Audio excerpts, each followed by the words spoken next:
Prof. Alex Nina ensina. Nossa aula de hoje é sobre empreendimentos rurais. Então, olha lá. Primeiro, as vantagens de você formalizar o empreendimento rural.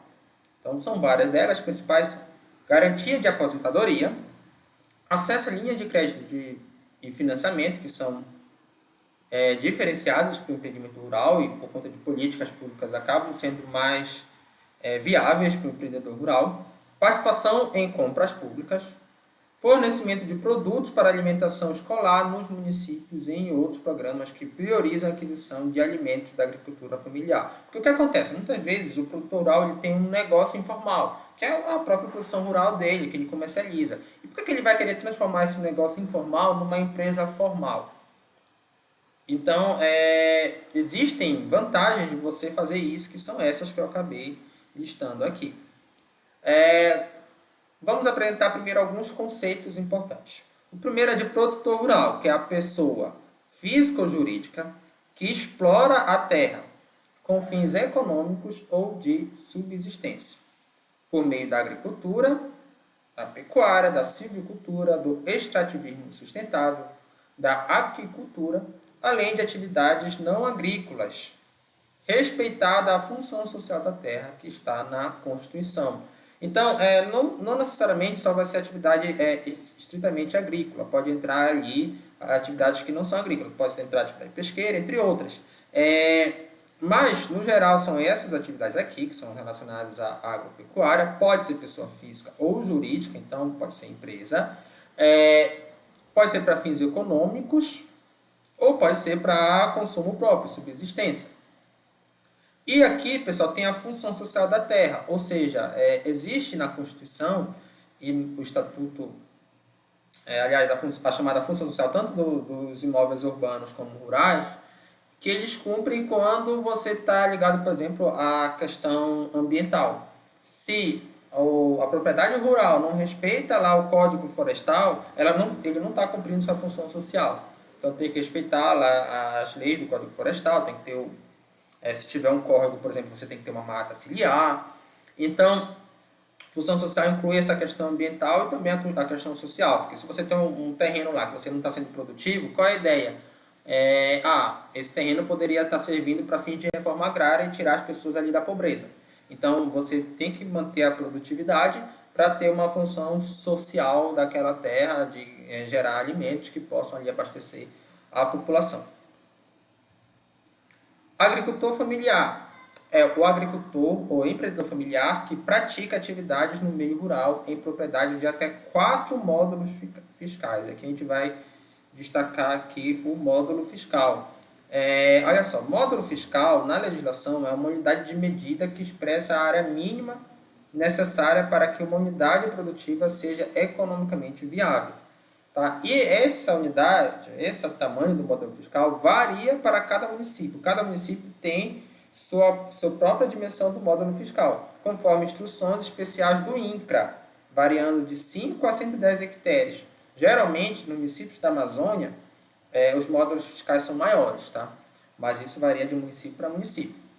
E esse número de módulos fiscais é utilizado para a aplicação de alíquotas no cálculo do ITR, que é o chamado Imposto Territorial Rural, imposto típico do meio rural. É análogo ali no meio urbano ao chamado IPTU.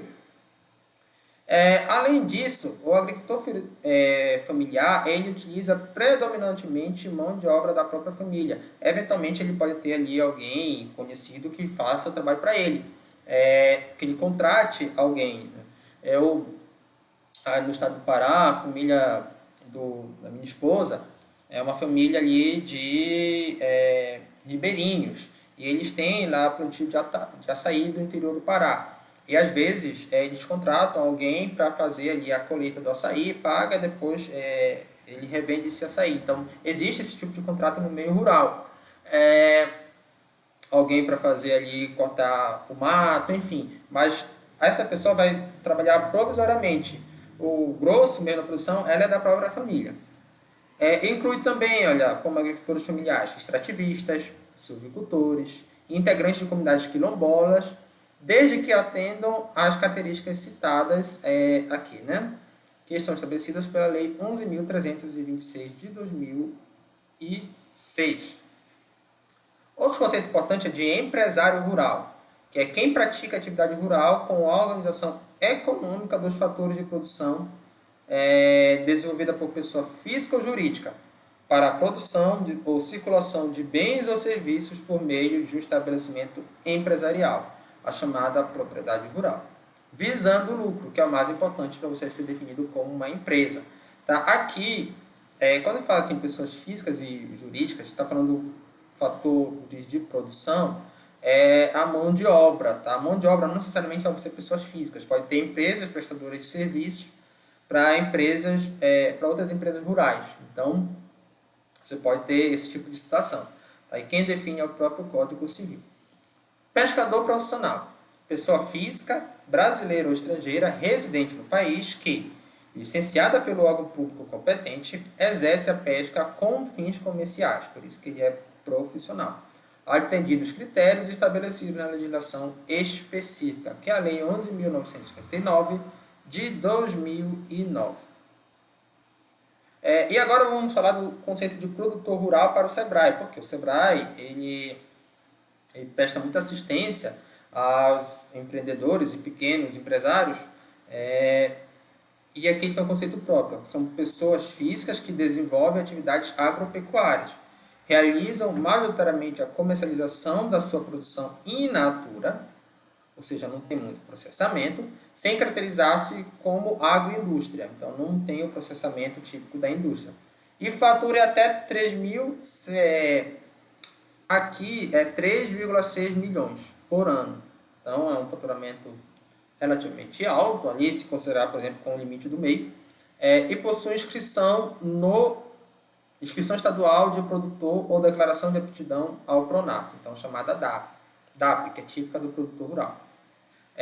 Inclui aqui pescadores com registro geral de pesca, o chamado RGP, e produtores que possuem o número de imóvel rural na Receita Federal, o NIRF. Nós vamos falar nessa aula de cada um desses documentos. Então, como formalizar o empreendimento rural? Então, o primeiro passo é o registro do imóvel, que pode ser no âmbito municipal, estadual ou federal. Então, aqui eu estou destacando o ou, tá? Não precisa ser nos três. Basta ser em um dos três. E aí vai depender. Municipal, é porque assim, nem todos os municípios fazem esse registro, mas alguns fazem. Se o seu município fizer, ótimo. O governo municipal geralmente está mais acessível. No caso, isso é feito na prefeitura. Agora, se a prefeitura não tem esse serviço de registro de imóvel, você pode ver se o Estado oferece esse serviço ali no município onde você está.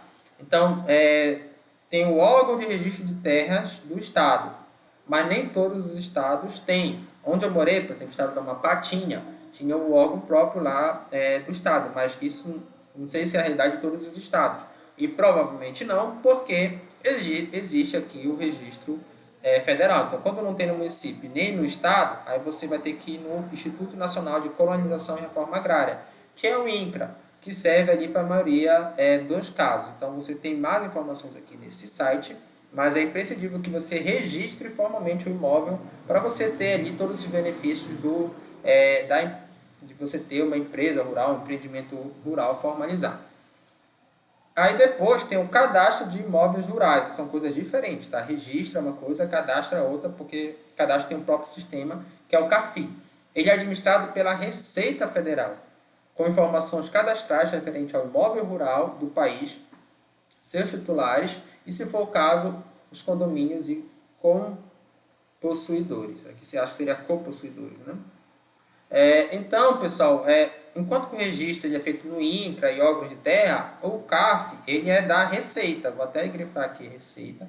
Receita, vocês sabem que está muito mais relacionada com a questão de impostos, entre outras coisas. Mas você tem que fazer esse cadastro porque são órgãos diferentes. E aí você tem que cadastrar tudo isso aqui também, os titulares, condomínios, compossuidores, se tiver. Aí tem outro documento que é importante, que é o certificado de cadastro do imóvel rural. Então, uma coisa é você fazer o cadastro, outra coisa é você obter o certificado. Tá?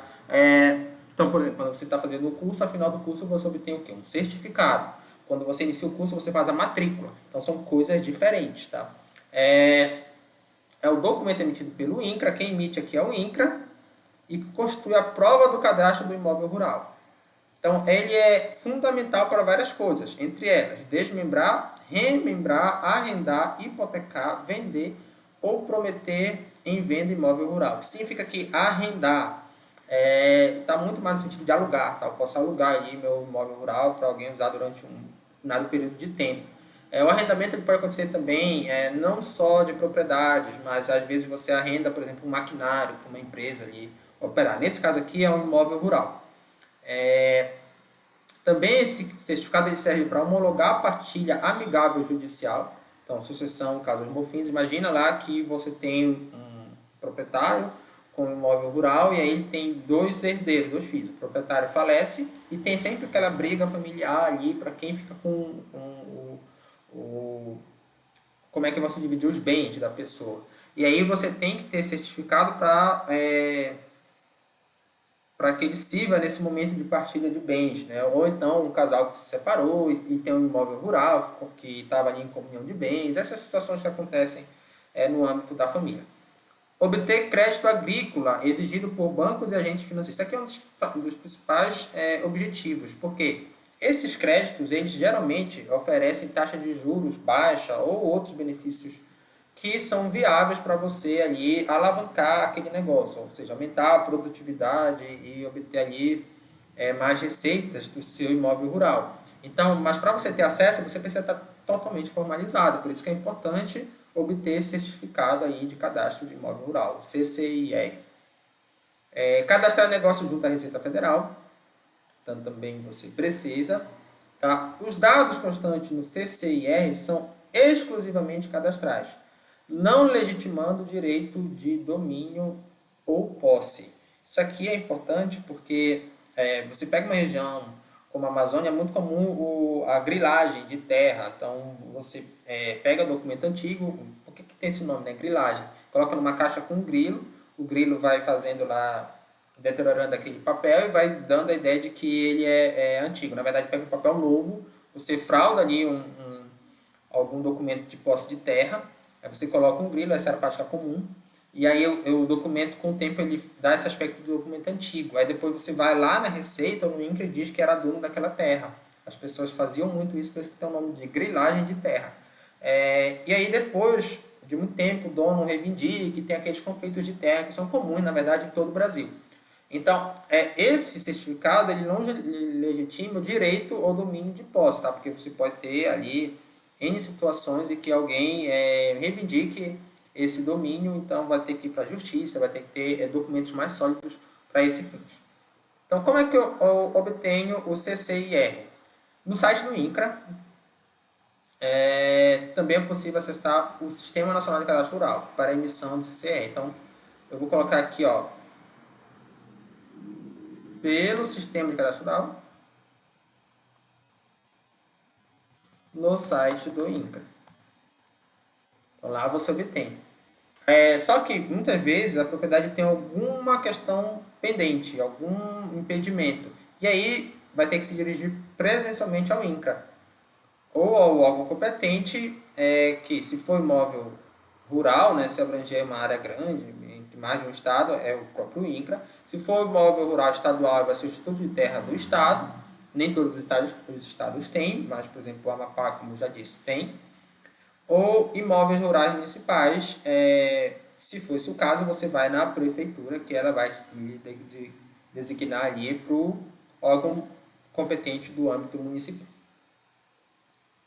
Caso tenha alguma informação, será necessária preencher a declaração de cadastro de imóveis rurais eletrônica. Também pode ser feito online lá no site do INCRA. Então, tem que verificar junto ao cartório de registro de imóveis se não existe alguma pendência quanto ao registro da escritura, a posse ou ao arrendamento. Então, pessoal, existe um cartório que ele é próprio para imóvel rural. Tá? Existe o cartório comum, existe o cartório que é próprio para imóvel rural. Geralmente tem que ir nele para ver se está tudo ok. Outros documentos que comprovem que a terra está legalizada são o contrato de concessão de uso, CCU, a declaração de posse, emitida somente pelo INCRA em área de reforma agrária, que é típico desse tipo de área que você vai ter a declaração de posse aí, geralmente para pequenos agricultores. Imposto Territorial Rural, chamado ITR, incide sobre os imóveis localizados fora das áreas urbanas dos municípios. Então, esse é o conceito, na área rural, gerado anualmente a partir da propriedade, do domínio útil ou da posse, inclusive usufruto de imóvel. Então, ele é anual e são esses os fatos geradores. Não é só a propriedade, né? Se você está utilizando, você também precisa pagar ITR. Não se aplica a pequenas glebas rurais, quando o proprietário não possui outro imóvel e ou explora sozinho ou com sua família. Então, quando você tem pequena gleba rural, ele não se aplica desde que você não tenha outro imóvel e você use sozinho daquele imóvel. E o que significa esse termo gleba rural, tá? Também é uma unidade de medida, de área ali, de propriedade rural. Então, a pequena gleba rural, de acordo com a Lei 9.393 de 96, ela varia de acordo com a região do país. Então, ela é até 100 hectares, se localizada em município na Amazônia Ocidental ou no Pantanal Mato Grossense e Sul Mato Grossense, então na área da chamada ali, Amazônia também do Mato Grosso. 50 hectares são localizados em municípios que compreendem o Polígono das Secas ou a Amazônia Oriental. Então, a Amazônia Oriental é aquela parte, a partir do estado do Amazonas, ali, inclui o estado do Acre, de Roraima, Rondônia. E o Polígono das Secas é onde a gente está aqui, que eu sou professor do Instituto Federal de Alagoas, e bem aqui da região de Piranhas, onde eu leciono, que é na divisa de Sergipe com Pernambuco, faz parte do Polígono das Secas. Então, toda essa região que está aqui no mapa, ó, uma região historicamente que tem seca aí no país. E você tem 30 hectares localizados em qualquer outro município. Então, municípios da região sul e sudeste, por exemplo, atendem a esse critério. Então, você vê que o tamanho da gleba ela muda conforme ali a região do país, tá? E lembrando que então tem que ser pequena gleba, não possuir outro imóvel, é o caso, por exemplo, eu tenho um território pequeno aqui, eu posso pegar o outro território pequeno com o intuito de não pagar imposto? Não, da feita que você tem duas propriedades, você tem que pagar imposto em pelo menos uma delas, tá? Declaração de imposto territorial rural. Então, tem a declaração desse imposto. Ela é entregue anualmente por toda pessoa física ou jurídica que seja proprietário. Então, parecido ali com a declaração do imposto de renda, que todo ano quem tem salário a partir de um certo teto tem que declarar. Então, todo ano você tem que declarar ali o imposto territorial rural. Então, basta você ser proprietário ou titular de domínio útil ou possuidor de qualquer título, inclusive de usufrutuária de imóvel rural. Então, não necessariamente você tem que ser proprietário. Eu não sou proprietário, mas eu estou usufruindo.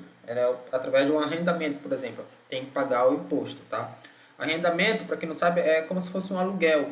Então, imagina que você mora aí de aluguel. E aí, alguns aluguéis, chamado IPTU no ambiente urbano, é pago pelo proprietário do imóvel, outro pelo inquilino. Aqui também tem a obrigação de pagar. Nesse caso, a obrigação seria do inquilino. Às vezes, no contrato, o proprietário paga.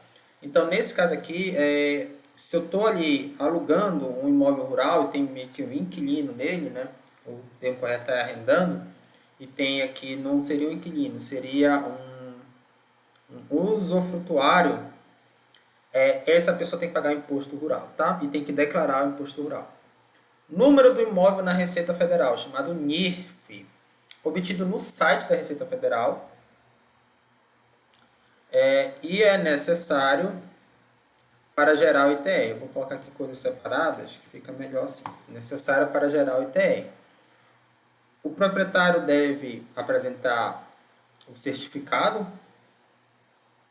Esse certificado, deixa eu pegar de cadastro do imóvel rural, tá bem aqui que a gente falou ali em aula anterior, tá? Além de documentos pessoais, aí vai CPF, identidade, enfim. A partir do NIF é possível iniciar a regularização do produtor e da atividade rural. Então, vocês vão vendo que são vários documentos.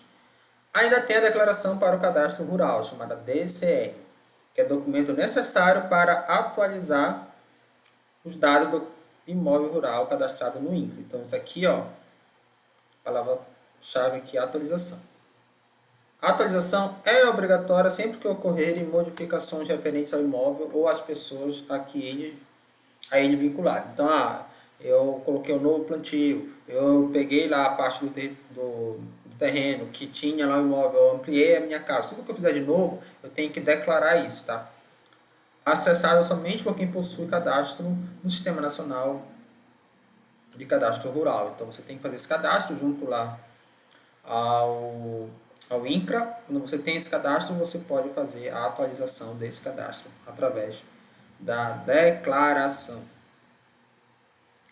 Como se formalizar como produtor rural e registrar a sua atividade agropecuária ou agronegócio, né? Essa atividade que você faz aí no agro. Então, antes da gente responder esse questionamento, vamos relembrar algumas coisas, tá? Primeiro, o produtor rural pode ser pessoa física ou pessoa jurídica. Então, o produtor rural, pessoa física, é quem realiza atividade agrícola ou pecuária por meio do número do seu CPF, com registro na inscrição estadual junto à Receita Federal. Então, o seu CPF, se você for ver, tem o órgão emissor, sempre é um órgão emissor estadual. Quem emite CPF é o órgão emissor estadual e você vai registrar como produtor rural junto à Receita Federal. Beleza. Aí tem o produtor rural, pessoa jurídica, que realiza atividade agrícola por meio do CNPJ na Receita Federal, tá? Então, ambos podem ou não ser proprietário de terra. Por exemplo, existe o caso do arrendamento, que eu já falei, né? Você pode estar ali produzindo uma terra que não é sua. Podem explorar 100% de atividade em seu nome ou por meio de percentuais, como é o caso de parcerias. Então, eu posso estar explorando tudo ali no meu nome ou eu posso ter uma parceria com alguém. Isso não me tira a condição de produtor rural. É necessário alguns registros junto aos órgãos competentes. Então, para formalizar como produtor rural e ter acesso a vários benefícios, como crédito diferenciado, oferecer meus produtos para merenda escolar, entre outras coisas, que são as compras públicas, eu preciso desses registros. Então, o primeiro é o registro de inscrição estadual municipal, que é um número que representa o registro formal do negócio ou da empresa no cadastro de impostos sobre circulação de mercadorias e prestações de serviços, o famoso ICMS, que é cobrado pelo governo estadual. Então, você precisa se registrar para que você pague esse imposto e tenha acesso aos benefícios. Mostra quanto de impostos os empresários pagam na venda de seus produtos ou na prestação de serviços. E para ter uma noção de quais desses impostos têm um valor reduzido ou até mesmo zerado. Então, você pode, por meios legais, reduzir o tanto que você está pagando de imposto. Tá? Então, você vai fazer esse cálculo, o governo vai ver quanto você deveria pagar. Se você pagou a mais do que você deveria, você consegue reduzir ali, conseguir restituir esse imposto. Se a sua empresa comercializa qualquer tipo de produto ou pré-serviço, é necessário ter esse registro. Então, não só empresas rurais, né? Todas as empresas precisam fazer esse registro justamente para recolher o ICMS. Como é que a gente vai obter, então? Tem que requerer a inscrição estadual ou municipal junto à Secretaria de Fazenda, porque os órgãos geralmente são estaduais, mas alguns municípios grandes vão ter órgãos próprios para ser feito isso. Então, vai ser a Secretaria de Fazenda do Estado ou do município para a comercialização formal de seus produtos. O que é que tem que ter em mão? Documentos do imóvel propriedade rural, o certificado, o NIF e documentos pessoais. São documentos que a gente falou anteriormente. Caso a propriedade seja arrendada, é necessário ter o contrato de arrendamento com os dados do imóvel. Então, eu estou ali produzindo uma propriedade arrendada. Tem que ter esse contrato junto ao dono do imóvel para poder obter lá a inscrição estadual. Também pode ter inscrição estadual o pescador e o armador de pesca que possui registro geral para atividade pesqueira. Então, a pessoa que é pescadora ou ali quem ajuda o pescador, né, quem arma ali a rede, enfim, que é o chamado armador de pesca, ele também tem esse dever de buscar a inscrição estadual. Além do agricultor familiar que possui a declaração de aptidão ao PRONAF, chamada DAP. Para a comercialização de produtos de origem animal, além de inscrição estadual e municipal, é necessário selo de inspeção sanitária municipal, estadual ou federal. Então, Além dessa inscrição, quem trabalha com animal precisa desse selo. Opa! Deixa eu colocar aqui municipal. Quem emite é a Secretaria de Educação, de Agricultura do município, do estado ou pelo MAPA, que é o Ministério da Pecuária e Agricultura, respectivamente, a depender do local que se deseja comercializar o produto. Então, de novo, aquela história, né? Lá naquele local, você tem um município com essa secretaria, o município vai atender. Se não tem a secretaria municipal, mas tem a estadual, então é o estado que vai atender. Se não tem nem a municipal nem a estadual, então é o MAPA, que é o Ministério da Pecuária e Agricultura, que vai fazer esse selo de inspeção sanitária. Quais são os benefícios, então, de você ter a inscrição estadual e municipal? Você consegue vender produtos em canais de comercialização formais, como redes varejistas e atacadistas, que exigem a emissão de nota fiscal de produtor rural. Então, tem um grande supermercado ali, próximo da onde eu estou produzindo a minha propriedade rural, e eu quero vender para ele porque ele consegue ali comprar num preço bom e num lote adequado. Se eu não for formalizado, eu não consigo vender para ele, porque ele precisa registrar tudinho. Então, daí a importância de você se formalizar para poder vender para esses grandes compradores, que são essas redes de varejistas.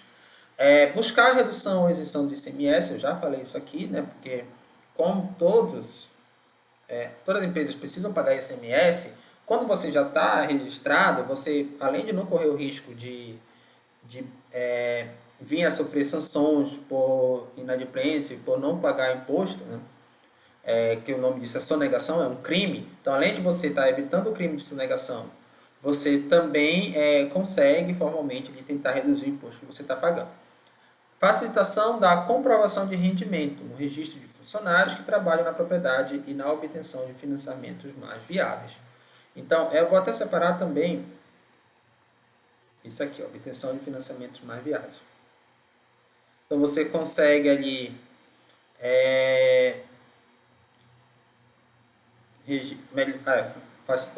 aqui é outra coisa também, ó. Facilitação de registro. Então, você consegue facilitar a comprovação de rendimento, que é importante ali para a questão do imposto e também de você estar em dia com a Receita Federal. Você facilita o registro de funcionários e você também obtém melhores linhas de financiamento. Cadastro Nacional de Pessoa Jurídica Rural, chamado CNPJ Rural. Então, é realizado por pessoa física na junta comercial do Estado com classificação em empresa rural. Então, você, pessoa física, tem que ir na junta comercial para cadastrar a sua empresa, pessoa jurídica. Somente no estado de São Paulo, o produtor rural é obrigado a retirar o CNPJ rural, que é CNPJ, tá? Então, nos demais estados, não é obrigatório, tá? Então, não necessariamente você precisa ter, mas ele traz alguns benefícios. É emitido pela Receita Federal e pode ser obtido online. Então, não é tão difícil de você obter aqui o CNPJ rural. Então, quais são os documentos necessários? Ficha cadastral, CNPJ básico, aquele que a empresa já possui. Então, o CNPJ rural seria um adicional.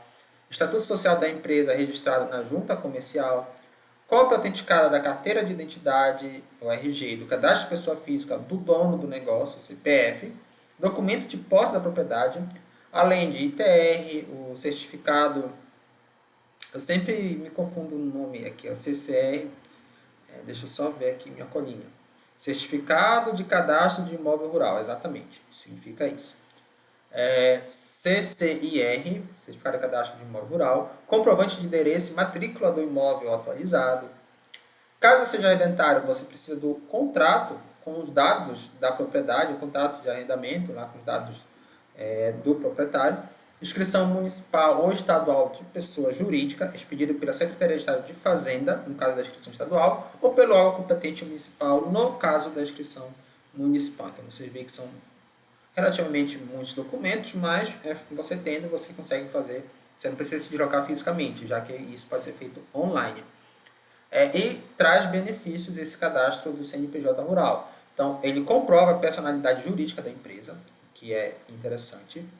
Permite a abertura de contas bancárias para a movimentação financeira da organização, comercialização de produtos e relação formal com os clientes. Então, você vai ter uma conta bancária própria nesse CNPJ rural. E ele também tem basicamente os mesmos benefícios da inscrição estadual municipal. Tá? É claro que você tendo CNPJ rural não anula o fato de que você deve ter a inscrição estadual e municipal. Na verdade, essa inscrição é obrigatória, se você quiser formalizar. O CNPJ rural ele é facultativo, com exceção do estado de São Paulo. E qual é a recomendação? Empréstimos pessoais e receitas e compras não agropecuárias devem ser lançados no CPF, enquanto as compras e receitas e os financiamentos agropecuários devem ser lançados no CNPJ, para você não misturar as coisas. Isso, inclusive, é um princípio da contabilidade. O patrimônio ali da empresa não se confunde com o patrimônio do sócio ou dono. Então, você precisa separar essas coisas até para você entender se você está tendo resultados positivos ou negativos quanto à sua empresa. Né? Quando você confunde uma coisa com a outra, fica mais difícil a apuração dos resultados. Tem a declaração de aptidão ao PRONAF, a DAP, que identifica os agricultores familiares e ou suas associações cooperativas familiares em pessoas jurídicas. Então, isso é voltado para a agricultura familiar e você pode ter o indivíduo lá, junto com sua família, ou uma associação cooperativa. Aqui no canal a gente tem aula sobre associação cooperativa, dê uma olhada que é interessante. Então, permite realizar operações de créditos com amparo do Programa Nacional de Fortalecimento da Agricultura Familiar, o PRONAF, ou acessar políticas públicas específicas, como a compra a venda para a merenda escolar, né? Quais são os requisitos, então, para participar do PRONAF e emitir essa declaração? Não deter, a qualquer título, área do estabelecimento maior do que 4 módulos fiscais. A gente já falou ali no início da aula o que significa esses módulos fiscais. Utilizar predominantemente mão de obra da própria família nas atividades produtivas do seu estabelecimento ou empreendimento. Eventualmente, você pode contratar um outro serviço, mas essencialmente tem que ser mão de obra própria. Depender da renda gerada no estabelecimento decorrente de atividades agropecuárias e não agropecuárias, e de rendas geradas fora do estabelecimento recebidas pelos integrantes da unidade familiar.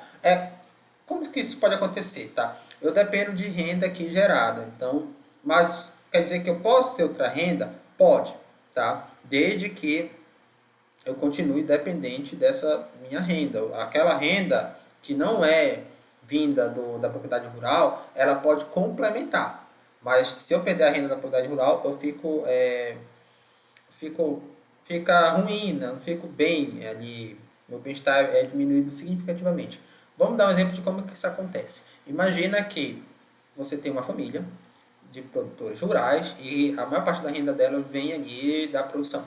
E de repente um dos filhos é um filho bastante estudioso. E esse filho ali passou na universidade, no Instituto Federal, e ele ganhou uma bolsa. Essa bolsa já começa a ajudar na renda. Ou então a família pode ter ali o Bolsa Família, por exemplo, que não é uma renda que vem diretamente da atividade agropecuária, mas ela complementa a renda que vem da atividade agropecuária. Tá? Então, não é o fato de você ter um Bolsa Família, no caso de você ter filhos pequenos, ou uma das pessoas da família, um jovem da família, ganhar ali uma bolsa de estudo, ou mesmo uma bolsa de mestrado, essa bolsa não vai fazer com que aquela família deixe de ser uma pequena proprietária rural, uma família de pequenos agricultores rurais. Tá? A soma da renda gerada no estabelecimento e aferida fora deste é limitada ao montante de 360 mil por ano. Então, se somar todas essas rendas da propriedade rural com o que vem fora dela e der menos de 360 mil por ano, o que dá de 20 mil por mês, 20 mil por mês não, 30 mil por mês, então é considerada pequena propriedade rural. Tá? Se der mais do que isso, aí já não se enquadra na agricultura familiar, na verdade, né? Na pequena propriedade, que os dois termos são muito pareados, mas não são a mesma coisa. Então, manter a exploração do estabelecimento sob a gestão estrita do componente da família. Ou seja, eu não posso terceirizar, né? Então, quem tem que estar fazendo a gestão tem que ser as pessoas da família, para que seja considerada ali uma agricultura familiar. Então, como é que obtém? O produtor deve se dirigir a um órgão ou entidade credenciada com CPF e dados da sua propriedade. Então, área, número de pessoas residentes, composição da força de trabalho, de renda, interesse completo. Os órgãos podem emitir a DAF, que podem emitir a DAF são as entidades de assistência técnica e extensão rural. Então, são várias entidades aqui, ó. Eu vou separar, tá?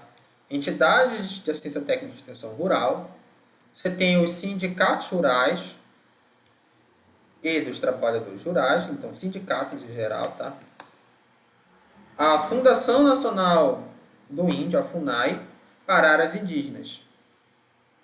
E outras que estejam, então abre o leque aqui, né? Outras que estejam credenciadas. Então são esses 4 entes aqui para a gente gravar bem.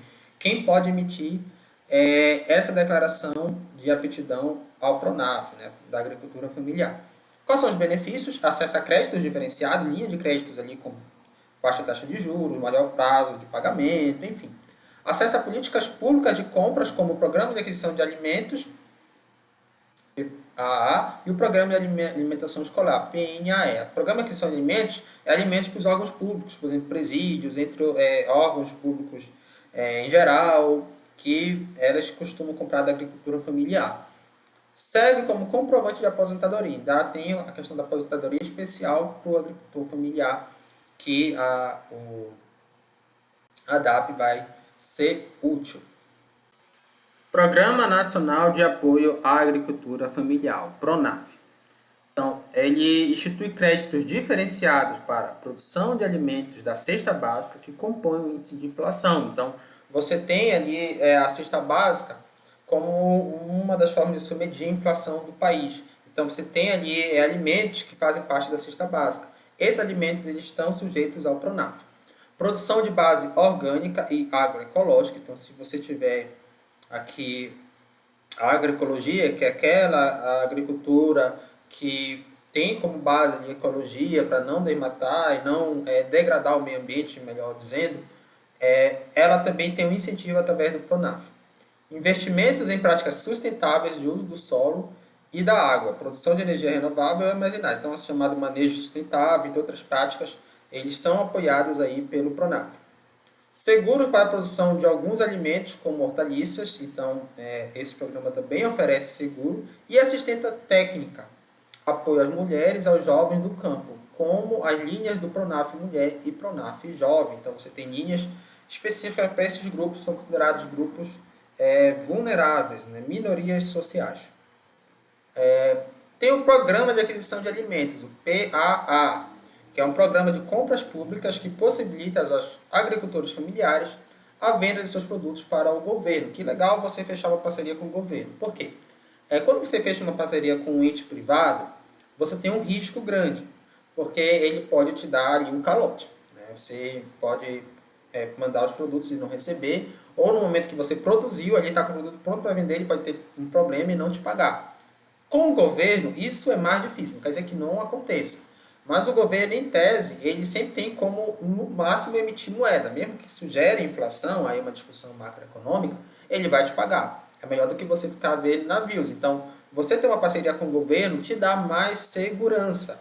E para você ter essa parceria, você precisa se registrar como agricultor familiar, como eu já disse antes, como produtor rural, e fazer parte desse programa aqui, ó, do PAA. Então, quais são os objetivos? Promover acesso à alimentação adequada e saudável, inclusão econômica, fomenta a produção com sustentabilidade, valorização da biodiversidade e da produção orgânica e agroecológica de alimentos. Olha só uma coisa, esse programa ele tem tanto o objetivo de auxiliar a agricultura familiar, como você fala, por exemplo, em produção sustentável, agricultura orgânica, inclui nesse sentido aqui, biodiversidade e produção orgânica, agroecológica, como também tem o objetivo de social para o lado do consumidor, tanto para o lado do produtor como do consumidor, porque os produtos orgânicos eles são considerados mais saudáveis, então tem uma alimentação mais adequada e saudável para o próprio mercado consumidor. Lembrando que há uma discussão ampla a questão da agricultura familiar contra a agricultura mecanizada, a grande agricultura, né? Em que você usa muito pesticida, você usa ali muito agrotóxico, e isso no longo prazo pode prejudicar tanto o meio ambiente quanto ali a própria qualidade dos produtos. Então, é por isso que você tem esses incentivos à agricultura familiar. Qual seria o público-alvo, então? São dois públicos-alvo, né? Tanto os fornecedores como os consumidores. Esses fornecedores, a gente pode citar agricultores familiares, assentados da reforma agrária, silvicultores, aquicultores, extrativistas, pescadores artesanais, indígenas, integrantes de comunidades remanescentes de quilombolas rurais e demais povos, os chamados povos tradicionais, comunidades tradicionais que trabalham em regime de economia familiar. Já os consumidores, nós temos indivíduos em situação de insegurança alimentar e nutricional, e aqueles atendidos pela rede socioassistencial e pelos equipamentos de alimentação e nutrição. Então, você tem ali um viés tanto para os pequenos produtores como para as pessoas ali, normalmente de baixa renda e condições de vulnerabilidade social. Então, quais são as modalidades? Você tem a compra institucional, que é a CI, que é a venda de produtos da agricultura familiar por meio das oportunidades de compra de órgãos públicos, como presídios, hospitais e restaurantes das Forças Armadas. Então, aquela compra pública. E o Programa Nacional de Alimentação Escolar, o PNAE. Então, um programa do governo de alimentação escolar, segurança alimentar e nutricional, gerenciado pelo Fundo Nacional de Desenvolvimento da Educação, FNDE, do Ministério da Educação, o MEC, que atende alunos matriculados na educação básica das escolas públicas, aqui escolas, tá? Federais, filantrópicas, entre outras, tá? Esse programa é federal, mas cada estado pode ter seu próprio programa. Olha só, pelo menos 30% da aquisição de alimentos deve ser proveniente da produção local da agricultura familiar e ou empreendimentos familiares rurais. Então, aqui está alinhado com um viés ali da sustentabilidade. Pelo menos uma das correntes diz o seguinte, que o desenvolvimento sustentável está alinhado com o desenvolvimento local. E a ideia é de você consumir do local, tá?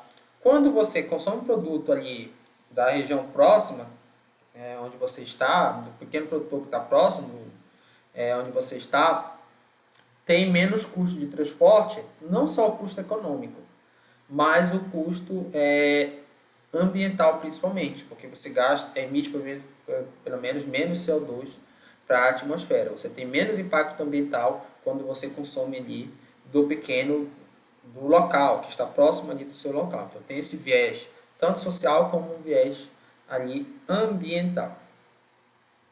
Aposentadoria pela Seguridade Especial. Então, olha só. A legislação previdenciária prevê que o pequeno agricultor e pescador artesanal, bem como o seu respectivo grupo familiar, e que possui regime de economia familiar, tem direito à aposentadoria de seguridade especial. Então, tem regras próprias para quem faz parte desse grupo. O regime de economia familiar é caracterizado quando o trabalho dos membros é indispensável à própria subsistência e ao desenvolvimento socioeconômico da família, exercido em condições de mútua dependência e colaboração. Então, quando você consegue comprovar isso, você tem direito à seguridade especial, tá? Um regime próprio. O trabalhador rural ele se aposenta antes, tá? Porque ele se percebe que geralmente o trabalho ali é mais pesado e ali são geralmente pessoas mais pobres, falando aí de pequenos produtores que não têm toda a rede de assistência. No campo também, geralmente você não tem assistência hospitalar de alta complexidade, então tem vários problemas, por isso que a aposentadoria é diferenciada para esse grupo de famílias, né? Que isso vai passar de gerações em gerações. Então você tem o Registro Geral da Atividade Pesqueira, que também é importante, tá? O RGP, que é o instrumento do governo federal que permite ao interessado o exercício de atividade de pesca e aquicultura em toda a sua cadeia produtiva. Isso aqui é importante. Então não é só a pessoa que está lá pescando o peixe, é também quem comercializa, enfim. Permite legalizar os respectivos usuários para o exercício da atividade pesqueira, com o credenciamento das pessoas físicas ou jurídicas e também das embarcações para exercerem essas atividades. Então, como é que a gente obtém esse registro para atividades pesqueiras? O pescador deve procurar a Superintendência Estadual da Secretaria de Agricultura e Pesca. Na verdade, eu vou colocar aqui porque não é só o pescador propriamente dito, né? Você tem o armador ali, o armador de pesca, entre outras figuras. Então, procurar essa superintendência, que faz parte lá do mapa, tá? Do Ministério da Pecuária e Agricultura. Caso tenha, ou aqui no caso tenha a Secretaria Estadual, perdão, aqui tem que procurar a Superintendência Estadual. eu não vou colocar superintendência, porque isso varia de estado para estado. Então tem que procurar a Secretaria Estadual de Agricultura e Pesca, caso tenha, ou a Secretaria de Agricultura do seu estado para obter informações ao RGP. Na verdade, procurar a Secretaria de Agricultura do seu estado melhor. Ele está falando de uma secretaria específica. Então, para a gente ser mais direto, procurar a Secretaria de Agricultura do estado. Geralmente tem, e ela vai dizer quais são os caminhos para você obter esse registro ali geral de pesca. Quais são os requisitos? Então, são pessoas físicas e jurídicas que se enquadram nas seguintes categorias. Primeiro, pescador profissional artesanal. Então, pode ser um autônomo em regime de economia familiar ou mediante contrato de parceria. Que atua de forma desembarcada, ou seja, não tem barca, a pessoa só pesca ali próxima da sua localidade, ou utiliza embarcação de pesca com arqueção bruta menor ou igual a 20. 20, pessoal, é uma unidade isso aqui, a arqueação bruta, na verdade, é um indicador adimensional, tá? Ele é calculado a partir desta fórmula aqui. Você pega o volume dos espaços fechados do navio ou barco, enfim, e multiplica por esse indicador aqui, que é calculado dessa forma, é bem técnico, eu não vou entrar nesse mérito. Eu só sei que quando você faz esse cálculo, como isso aqui já está em volume, acaba que vira uma grandeza adimensional. Acho que talvez mede a relação ali do volume do barco, né? Quanto está diretamente relacionado, proporcional ao volume do barco. Então, quando ele fala que é menor que 20, significa que é um barco ali de pouco volume, então uma embarcação pequena, o que faz sentido por se tratar de um pescador artesanal de pequenos, de um pescador pequeno, né? Não é uma grande empresa. Aí você tem um pescador profissional industrial, empregado com regime de parceria com cotas partes em embarcação de pesca com qualquer arqueação bruta. Então, pode ser mais de 20, tá? Aí tem o armador de pesca, quem prepara a embarcação própria ou de terceiros para ser utilizada na atividade pesqueira, pondo-a ou não a operar por sua conta. Então, pessoal, como eu venho da Amazônia e minha esposa é de origem ribeirinha, eu tenho um sobrinho que ele é muito bom para fazer barco de pesca. Então ele faz barco. Ele não é um pescador, mas ele vende o barco dele para outros pescadores, barco, o remo, enfim, várias coisas que são utilizadas pelos pescadores. Então ele faz parte da cadeia da pesca. Então ele se enquadra aqui como um armador de pesca. Eu lembro dele quando eu vejo isso aqui, tá? Embarcação de pesca que opera com exclusividade em uma ou mais das seguintes atividades. Então, pesca, aquicultura, conservação de pescado, processamento de pescado, transporte do pescado, pesquisa de recursos pesqueiros. Então, vocês conseguem perceber que não é só o cara que pesca ali, que tem toda uma cadeia. O cara que transporta, quem processa o peixe, enfim, né, quem realiza a pesquisa. Tudo isso pode se enquadrar para a obtenção ali do Registro Geral de Atividades Pesqueiras.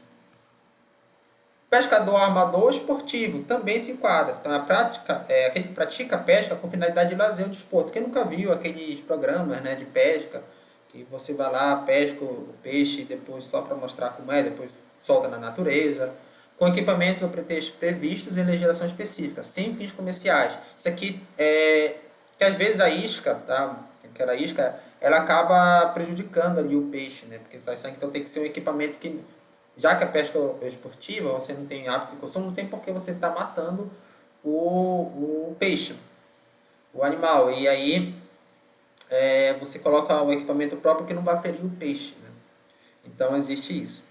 Aquicultor e aquicultora, que exerce a aquicultura com fins comerciais.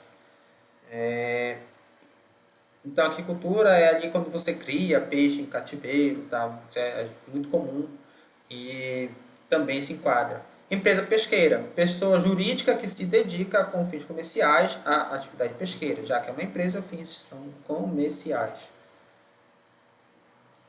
Você tem também trabalhador de apoio à pesca artesanal, então tem autônomo, em regime de economia familiar ou mediante contrato de parceria que exerce trabalho de confecção e reparo de artes e a pretexto de pescas, de reparo em embarcações de pesca de pequeno porte ou atua no processamento do produto de pesca artesanal. Meu sobrinho aqui, né, que faz barco de pesca. Aprendiz de pesca, aqui você inclui jovens entre 14 e 18 anos que atuam de forma desembarcada, ou seja, não tem lá o próprio barco, mas tem uma pesca na frente da casa, enfim, ou embarcada como tripulante em embarcação de pesca, observada as legislações trabalhistas, previdenciárias, de proteção à criação e ao adolescente as normas da autoridade marítima. Então, eu tenho outro cunhado que ele leva o filho dele para pescar lá com a Associação de Pescadores. O filho dele tem menos de 18 anos, mas ele já se enquadra aqui no aprendiz de pesca, ele tem mais de 14, está já justamente nessa faixa etária. Ele já pode requerer esse registro aí de atividade pesqueira. Então, quais são os benefícios de você ter o registro? Você tem acesso ao seguro-desemprego, desde que exerça a função ininterruptante, de modo individual ou em regime de economia familiar. Então, digamos que o pescador sofreu um acidente ali e ficou ali com um problema de saúde, no braço, enfim. Né? E aí dificulta a realização da sua atividade. Ele tem acesso a esse seguro-desemprego. Requisitos inscritos nesse registro geral de atividade pesqueira, com licença da pesca concedida por órgão competente, então não pode você estar pescando sem a licença, né? Então geralmente é a Secretaria de Meio Ambiente que expede essa licença. Você tem que estar contribuindo com a Previdência nos últimos 12 meses, desde o último período de defeso. Então quando acontece o período de defeso também, o período que os peixes estão se reproduzindo, você não pode pescar. A Secretaria de Meio Ambiente não deixa, claro, porque se você pescar, você vai causar um desequilíbrio ecológico. E aí, durante esse período, o próprio governo paga ali um salário para justamente os trabalhadores terem como sobreviver durante esse período de defesa. Né? Se enquadra nessa ideia de desemprego, já que momentaneamente você não vai poder estar exercendo ali seu emprego, mesmo não sendo um emprego de CLT. Tá? Financiamento diferenciados. Então, como o PRONAF e a comprovação de aposentadoria como segurado especial, no caso do pescador que desenvolve atividade em regime de economia familiar. Então, esse pescador ele tem acesso a esses benefícios aqui de aposentadoria e do próprio PRONAF também, além de linhas de créditos próprio para a agricultura familiar. Tá? Então, é considerado, de fato, os mesmos benefícios do pescador artesanal para o agricultor familiar. Pessoal, essas foram as referências, está em formato de link aqui, não tem problema de não estar na norma da BNT, já que aqui é só uma apresentação. Não deixem de curtir, compartilhar, se inscrever no canal e apertar o sininho.